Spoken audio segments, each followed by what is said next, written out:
Yo, guys, it's the Race Roundtable here. Thank you for clicking on this video. Hope you're having a good day. It's a sunny day out in the UK today.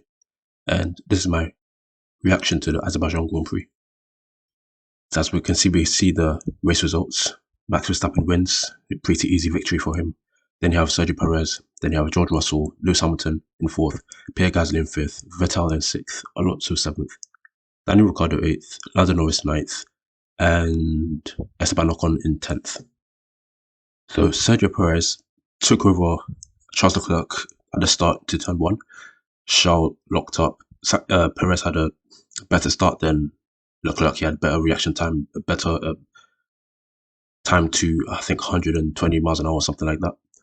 And that allowed him to get into first place at turn 1. And Leclerc almost hit the barrier, but managed to keep it together and stay on track into second place. But this leads me on to Ferrari, because we see Carlos Sainz, and he retired with a mechanical failure.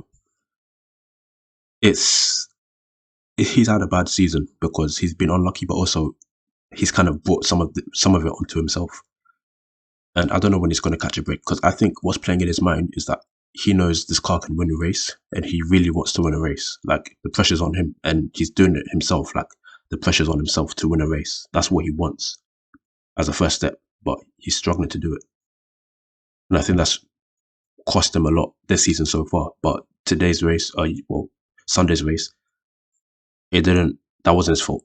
It was just a mechanical failure. And then Charles had a mechanical failure as well. And then on lap 15, Verstappen overtook his teammate Perez and didn't relinquish the lead from then on. But Red Bull ordered no fighting. And that is a team order. But again, I'm kind of caught in two places, because Perez, his tyres were pretty much going off. He pushed him too hard at the beginning. Verstappen was much faster. And so it would have cost them both time. Perez would have been worse off because his tyres already finished. But then again, after what happened in Spain and a lot of times last year, it's like Perez isn't really bothered to fight much in terms of team orders. So it's kind of a 50-50 thing. But I think Red Bull made the right decision, but they didn't have to say no fighting. I don't think they had to say that. That leads me on to Charles Leclerc, and he ended up retiring. Ferrari need to get the act together, seriously. How have you bottled such a commanding lead, a great start? How have you bottled it? How? How have you thrown it away? If you're watching this video, let me know what you think, because this is embarrassing. You're in a championship battle, and you're doing basically what happened in 2017 and 2018. Not being able to sustain it, being able to deal with the pressure. Now reliability is creeping in, and so early in the season as well. It seems like Red Bull have sorted theirs out. Now Ferrari have got reliability issues, so it's just flipped on its head. So let me know what you guys think about this race, because you have the team orders, you have the double Ferrari retirement, you have Mercedes basically maximizing their result again. George Russell has been the best driver this year, because he hasn't made a single mistake. He's maximized every result he could possibly have. So Ferrari haven't done that. Red Bull haven't done that either. But Ferrari is even worse now, because we're getting into the meaty part of the season. We have Canada next, and then we start going to the European season, and it's not good enough. Here we have Lewis Hamilton overtaking Pierre Gasly, and Lewis had a great race. He was stuck behind a couple of cars for a while, especially Ocon, because that Alpine was a torpedo on the straight. That car was lubricating every other car on the main straight, because that car was so fast, it was so slippery. So shout out Alpine as well, because they made an aerodynamically efficient car and got some aerodynamically efficient parts as well. Shout out to them. They did well, especially Alonso. But Lewis Hamilton, to do what he did with what he was contending with, the back pain, the porpoising, the suspension, the bumps in the road, to be able to get 4th place and not quit or try and go a bit slowly because of the pain, to fight through all of that at 36, 37 years of age, 5 or 6 G's of forces running through you, going up and down, up and down, up and down. Man, he deserves to be driver of the day, for sure. Gasly was in contention as well. You could say one or two other drivers were as well. But Lewis Hamilton, man, this is why he's the GOAT. Because he has done, yeah, again, back in the day, like 70s, 80s, they probably had to deal with a lot worse in terms of porpoising and bumps. But this guy has shown that mind over matter.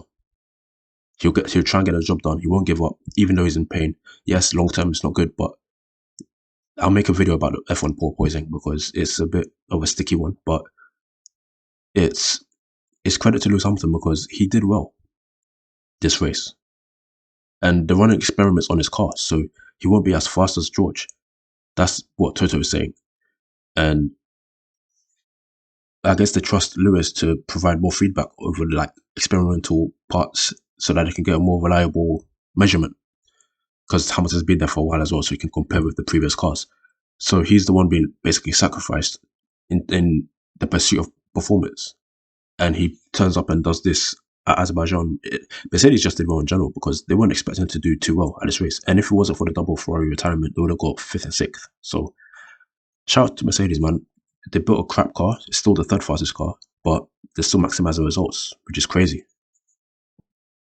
And here we have the podium of Max Verstappen, Sergio Perez, and well, sorry for that voice break if you heard it, and George Russell. And yeah, man, it was a decent race.